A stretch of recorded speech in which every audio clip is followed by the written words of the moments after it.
সারা জীবনেরটা এক রাত্রে যথেষ্ট। কয় রাত্রে?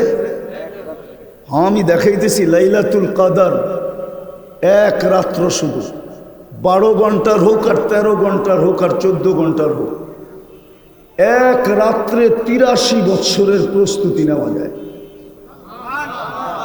কত বৎসরের? এক রাত্রে 83 বৎসরেরটা নেওয়া যায়। এই উম্মত যদি চোখের পানি একটু ঝরায়া, একটু না, ঝরানোর দরকার নাই, এই উম্মত যদি চোখের কোনায় মাছির মাথার সমান পানি উদিত করে হাত উঠাইতে পারে, তো জিন্দেগির গুনাহ মাফ, জাহান্নাম এই চক্ষুর জন্য হারাম। জিজ্ঞেস করেন ওলামাদেরকে। পরিশ্রম কম, সময়ও অল্প। হ্যাঁ হ্যাঁ, মালিকরা পুরা খাটায়ও পুরা দেয় না, ঠিক না? কি বোঝেন না? মনে হয় পুরা খাটায়ও পুরা দেয় না। আল্লাহ তো 60 বৎসর খাটাবে না। 60 বৎসরের থেকে তো প্রথম 15 বৎসর এমনি মাপ। প্রাপ্ত বয়স্ক হওয়া পর্যন্ত নিষ্পাপের খাতায় মাপ, নিষ্পাপের খাতায় লেখা। তারপরে যতক্ষণ ঘুমাবো ততক্ষণ কলম উঠানো, আমার বিরুদ্ধে কিচ্ছু লেখা হবে না। ন্যাক হয়তো লেখা হইতে পারে, কিন্তু গুনাহ লেখা হবে না। বাকি রইল কতটুকু? অতটুকুই তো সময়, অতটুকুই পরিশ্রম, কিন্তু ছোয়া প্রস্তুতির কাঠটি বহুত বড়। 5 ওয়াক্ত নামাজ পড়লে বলে 50 ওয়াক্তের সওয়াব পাওয়া যায়। কত কত কত? ওটা একা একা চুপে চুপে পড়লে। মসজিদে 5 ওয়াক্ত পড়লে 1350 ওয়াক্তের সওয়াব পাওয়া যায়। 1350 ওয়াক্তের। হুজুররা মনে হয় মানে না। জামাতের নামাজ একা একই নামাজের চেয়ে 27 গুণ বেশি। তো একা একই পড়লেই তো 1 এ 10, 10কে 27 দিয়া গুণ দিলে 270, 5 দিয়া গুণ দিলে 1350। এই জন্য চলেন, আমি শেষ জায়গায় চলে আসছি। জানি না কার মউত কখন আসবে। যুবক, ভালো মতে বোঝো, চিতাতেই সব শেষ এমন না। তুমি মুসলমানের ঘরে জন্ম নিলে, উম্মতে মুহাম্মদী হইলে, মাথার উপরে মুকুট লাগাইলে কুনতুম খায়রা উম্মাহ। অনেকগুলা মুকুট তোমার মাথায় আছে, যেগুলা তুমি চোখে দেখতেছ না।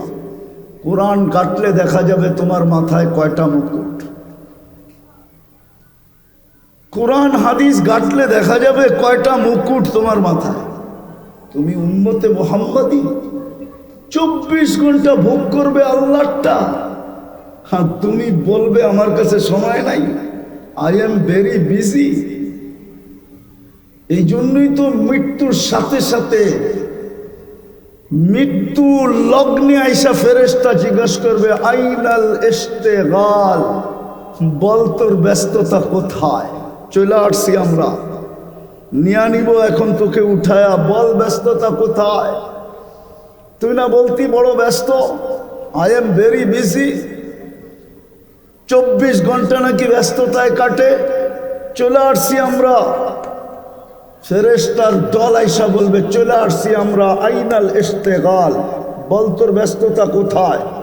বইলা একটা টান দিবে। হায় হায়, গাজীপুরের স্টেজে টান দিছিল 1 মিনিটের নাই ভরসা। মনে আছে না ভুলা গেছেন? ফিরোজ শাহীর রশি টান দিছিল এই গাজীপুরের স্টেজে, 1 মিনিটের নাই ভরসা গাইতে যায়। অনেক দিন হয়ে গেছে, ভুলা যাওয়ারই কথা। ফেরেশতা রশি টান দিবে আর বলবে আইনাল ইশতিগাল, বল তোর ব্যস্ততা কোথায়? তুই না নিজেকে বড় ব্যস্ত বলতি, ব্যস্ততা কোথায় তোর? আইনাল ইশতিগাল। তারপরে একটা টান দিয়া বলবে জালাল ইশতিগাল, তোর ব্যস্ততা শেষ, বাকিয়াল ওয়াবাল, সব ঘাটি তোর সামনে, ইনকাতাতিল আজাল ওয়ানকাতাতিল আমাল, তোর বয়সও শেষ, তোর আশাও শেষ, যাহাবাতিল আমওয়াল, তোর সমস্ত অর্জন হাতছাড়া। যত বড় অর্জন হোক দুনিয়া, মরতে দেরি, হাতছাড়া হইতে দেরি হয় না। হ্যাঁ হ্যাঁ, সত্য এটাই। শুধু ওই ব্যক্তিদের ছাড়া যারা প্রস্তুতি নিয়ে গেছে, ওদের কিছু হাতছাড়া হয় নাই। ওয়াজাত্তানি ওয়াজাত্তা কুল্লা শাই, এই কথাই সত্য। ওরা আল্লাহ পাইছে তো সব পায়া গেছে, কিচ্ছু হাতছাড়া হয় না। কি কিছু হাতছাড়া হয়েছে? কিচ্ছু হাতছাড়া হয় না ওদের। তৃতীয় ফেরেশতা বলবে যাহাবাতিল আমওয়াল, অর্জন শেষ, বাকিয়াতিল আমাল, আমল কর্ম তোমার সাথে আছে। সবাই সঙ্গ ছেড়ে দিবে, কর্ম সঙ্গ ছাড়বে না। ভাইও ছাড়বে, বোনও ছাড়বে, প্রিয় স্ত্রীও ছাড়বে, সন্তানও ছাড়বে, সবাই সঙ্গ ছেড়ে দিবে। বন্ধু ছাড়বে, বান্ধব ছাড়বে, সামনের লোকগুলা ছাড়বে, পিছের লোকগুলা ছাড়বে, ডাইনের লোকগুলা ছাড়বে, বামের লোকগুলা ছাড়বে, সবাই সঙ্গ ছেড়ে দিবে। শুধু কর্ম সঙ্গে থাকবে, কর্ম। খোলার সময় নাই, ভালো হলে বড় ভালো, খারাপ হলে অবর্ণনীয় খারাপ। চতুর্থ একটা ঘোষণা আসবে দুনিয়ার মানুষের জন্য, ওই বাড়ির মানুষের জন্য এক ফেরেশতা ঘোষণা দিবে, তুবা লিমান কানা মাতআমুহু মিনাল হালাল। সুসংবাদ ওই ব্যক্তির জন্য যে দুনিয়াতে হালাল ভক্ষণ করছে। ও ইশতিগালুহু লিখিদমাতি জুল জালাল, 24 ঘন্টা আল্লাহর দাসত্বে কাটাইছে, দাসত্বে। চলেন অল্প সময়, পরিশ্রম অল্প, সওয়াবের কাঠটি বড়, প্রস্তুতি নেওয়া বড় সহজ। এই জন্যই আপনি আর আমি উম্মতে মুহাম্মাদি, এই জন্যই মুহাম্মদুর রাসূলুল্লাহর আগমন। নাইলে মানুষ যত বড় ব্যক্তিত্ব হয় না, যত বড় ব্যক্তিত্ব হয় দুনিয়াতে, সর্ব জায়গায় ওর বিচরণ হয় না, সব জিনিসও খাইতে পারে না।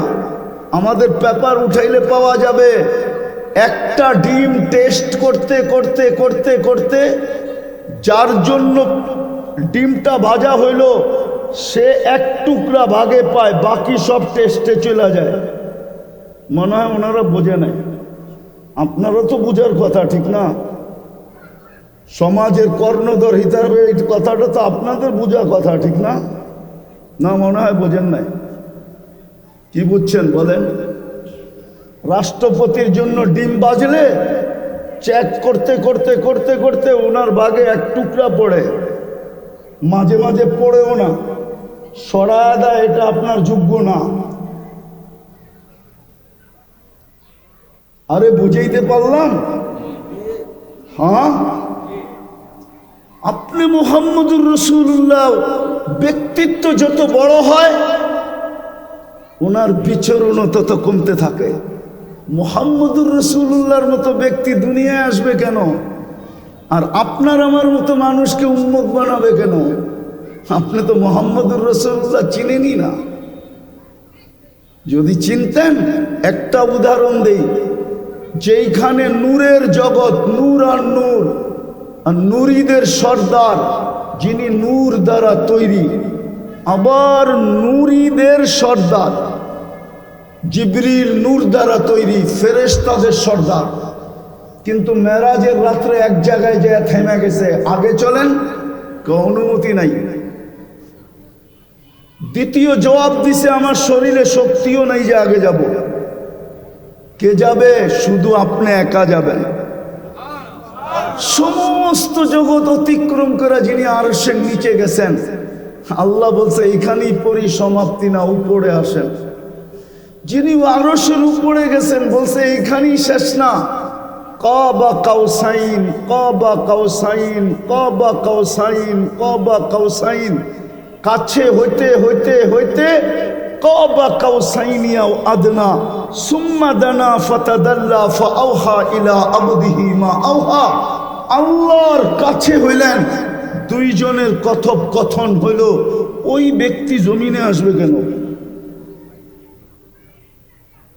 দুনিয়ার কোন পদস্থ মানুষ কোন জায়গায় যাওয়ার আগে 1 মাস আগের থেকে চলতে থাকে যে আসলে এখানে যাওয়া উপযোগী হবে কিনা, ঠিক হবে কিনা, কোনো সমস্যা হবে কিনা, কোনো সমস্যা হবে কিনা, কোনো বিপদ আপদ হবে কিনা, কোনো হামলা সামলা হবে কিনা, কোনো গ্যাঞ্জাম স্যাঞ্জাম হবে কিনা, 1 মাস আগের থেকে তো চাইতে থাকে। সিকিউরিটির বেড়া বিলকুল জাল বিছায় দেওয়া হয়। সমস্ত ইন্টেলিজেন্সের পক্ষ থেকে যখন গ্রিন সিগন্যাল দেওয়া হয় তখন যা কনফার্ম করা হয় উনি আসবে। সামান্য একজন দুনিয়ার ব্যক্তিত্ব, 1 ফোঁটা দুর্গন্ধময় পানির থেকে তৈরি। মনে উঠলো আবার রাগ না হয়ে যান, বলবো একজন প্রতাপশালী ইসলামের ইতিহাসে বাদশাহ ছিলেন ইয়াজিদ বিন মুহাল্লাব। মালিক ইবনে দিনার রহমতুল্লাহ আলাইহির জামানায় তো সৈন্য সামন্ত নিয়ে বাড়ির ভিতর থেকে বাহির হইতেছিলেন। মালিক ইবনে দিনার রহমতুল্লাহ একটু উঁচু জায়গায় দাঁড়ায় দেখতেছিলেন। যখন কাছাকাছি সামনাসামনি আসছেন তো উনি একটু বেঁকা চোখে দেখছেন। তো বাদশার চোখে চোখ পড়া গেছে, ডাকছে এদিকে আসো, আমাকে চিনো না? তো বলছে তোমাকে আমি তোমার চেয়ে ভালো চিনি। বলছে আমাকে আমার চেয়ে ভালো তুমি কেমনি চিনো? বাদশাহ আদবওয়ালা ছিল, বেয়াদব ছিল না। কি ছিল? কেন? মালিক ইবনে দিনার চিনতো। তো বলছে আমাকে আমার চেয়ে ভালো করে কি করে চিনো? আমা কান আউয়ালুকা নুতফা, তুমি বীর্যের থেকে তৈরি না? বলছে বালা, অবশ্যই। বলছে আখিরুকা জিফা, তুমি মরে গেলে ফুলন্ত ফাটত একটা লাশ হবে, সত্য তো? বলছে এটাও সত্য। বালা। বলছে তারপরে বাইনাহুমা তাহমিলু কাদিরা, তোর আর আমার পেটের ভিতরে পেশাব পায়খানা ছাড়া আর কিছু তো নাই। মধ্যখানে তুই আর আমি একটা পেশাব পায়খানা টুকরি, বালতি টুকরি, এছাড়া তো কিছু নাই। তো বলছে বালা আরাফতানি হাক্কা। তো বাদশাহ বলতেছিল ইব্রাহিম ইবনে মালিক ইবনে দিনার, তুমি আমাকে চিনছো, এই চামচগুলো একটাও আমারে চিনে নাই। আমার চতুর্দিকে যে চামচ দেখো এগুলো একটাও আমাকে চিনে নাই, তুমি আমাকে চিনছো। দিদার পায়ে হাত দিয়া বলি চলে যেতে হবে। দুনিয়াই শেষ না, দুনিয়াই শেষ না। প্রতিদিন জীবন লেস হইতেছে, লেস। প্রতিদিন কবরের আগে সামনে বাড়তেছি। কে কখন চলে যাবে কেউ জানে না।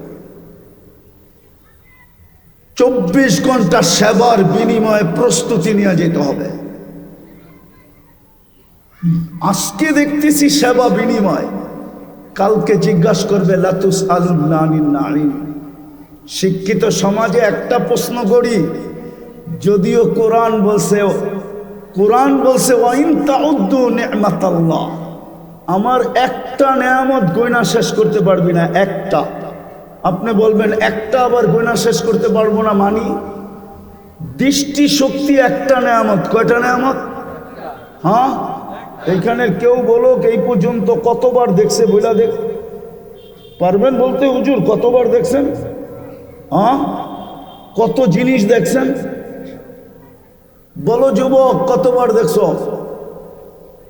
এক দৃষ্টিতে তো 26 কোটি ক্যামেরা দিয়ে দেখো, 2 চোখে 26 কোটি ক্যামেরা, 26 কোটি ক্যামেরা। 2 চোখ দিয়ে যখন দেখি 26 কোটি ক্যামেরা ব্যবহার হয়। কতবার দেখছো এই পর্যন্ত? লাতুসআলুন্না আনিন নাঈম, মিলায় কিন্তু দিতে হবে। বদিরত্ব অন্ধত্ব দুনিয়ায় আছে। দুনিয়া অনেক উন্নত টেকনোলজিতে, মানি আমি। সারা দুনিয়া ঘুরে বেড়াই তো টেকনোলজি আমি চিনি, এমন না যে টেকনোলজি চিনি না। কিন্তু অন্ধত্ব দূর করার মতো টেকনোলজি এখনো বিজ্ঞানের হাতে আসে নাই। বধিরত্ব দূর করার মতো টেকনোলজি এখনো বিজ্ঞানের হাতে আসে নাই। বোবাত্ব দূর করার মতো টেকনোলজি এখনো বিজ্ঞানের হাতে আসে নাই। কিয়ামতের সকাল পর্যন্ত আসবে না, এটাই সত্য। বিদায় তিনটাই দেখাইলাম, হিসাব যদি তিনটার মিলাইতে হয় পানিরটা বাদেই দিলাম। কয় ফোঁটা এই পর্যন্ত পান করছো যুবক? কয় ফোঁটা দিয়ে এই পর্যন্ত গোসল করছো বলো? পানি একটা নেয়ামত। কতটুকু পান করছো এই পর্যন্ত বলো? দাঁড় করায় দিবে। সত্য এটাই। চলো আমরা সবাই মিলে তওবা করি। সলিউশন একটা আছে, যদি বারবার সরি বলতে পারি। আমার সমাজে তো সরি বলার মতো প্রচলন নাই। আমার এক রিলেটিভ আছে, আয়ারল্যান্ডে থাকে। বাচ্চাগুলা বেশি বড় হয় নাই, দুই বছর আগেই মনে হয় দেশে আসছিল। তো বাচ্চাগুলাকে জিজ্ঞাসা করতেছিলাম এই দেশে থাকবে না? বলছে না। বলে কেন? বলছে দুই কারণে। তো জিজ্ঞাসা করলাম দুটা কারণ কি? কয় তোমরা সরি বলো না। তোমরা সরি বলো না, ভুল করো কিন্তু সরি বলো না। আর দ্বিতীয় হলো তোমরা সবাই দমকায় কথা বলো। আমাদের সমাজে দেখেন বাপ সন্তানকে দমকায় অর্ডার দেয়, যা করায় ইজ্জতের সাথে বলে না, সম্মানের সাথে বলে না। বড় ছোটদেরকে দমকায় অর্ডার দেয়, শালীনতার সাথে বলে না। ছোট ছেলে, ছোট, আয়ারল্যান্ডে থাকে। আমি তো মনে করতেছিলাম যে তোর পাও ধুয়ে আমার পানি খাওয়া দরকার। সত্যই তো বলছো, আমার সমাজের কেউ সরি বলে না, সবাই ধমকায় কথা বলে, সবাই প্রভাব খাটাইতে চায়।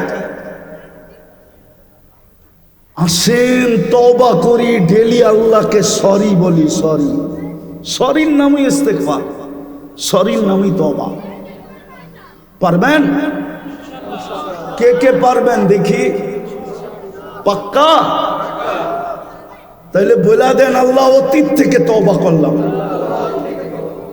আর একটা কাজ করে, এর চেয়ে বড় অপরাধ কিচ্ছু না। এটা দুনিয়া আমার সাথে একমত হবে। 4টা 24 ঘন্টা ভোগ করি যিনি আমাকে অস্তিত্ব দিল। হায়াত মৌত যার মুঠায়, রাখে আল্লাহ মারে কে, মারে আল্লাহ রাখে কে। ওই আল্লাহ ডেলি 5 বার ডাকে। কয়বার? শুধু আল্লাহ ডাকে না, 99টা পদের মালিক ডাকে, শুধু আল্লাহ ডাকে না।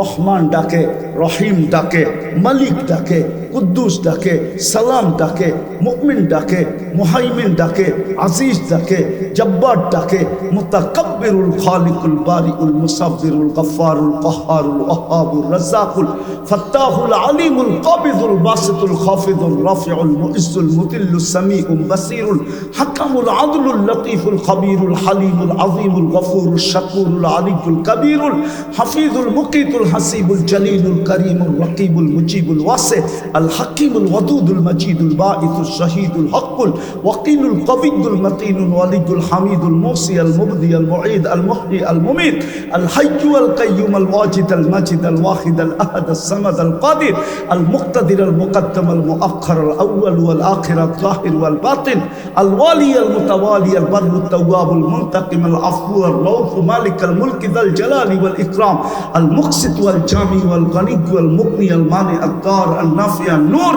الهادي البديع والباقي الوارث والرشيد الصبور جل جلاله 99 পদের মালিক ডেলি 5 বার আল্লাহ ডাকে।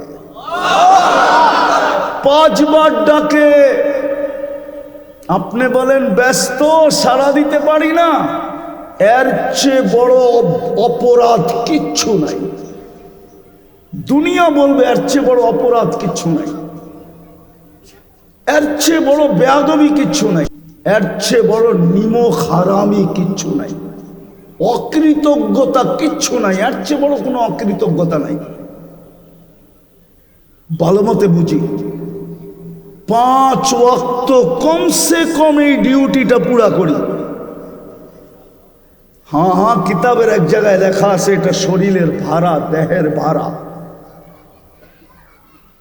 আমার আখেরাত গুছানো তো হবেই হবে, জীবনটা গুছানো তো হবেই হবে, সাথে সাথেই দেহের ভাড়াটাও আদায় হয়ে যাবে।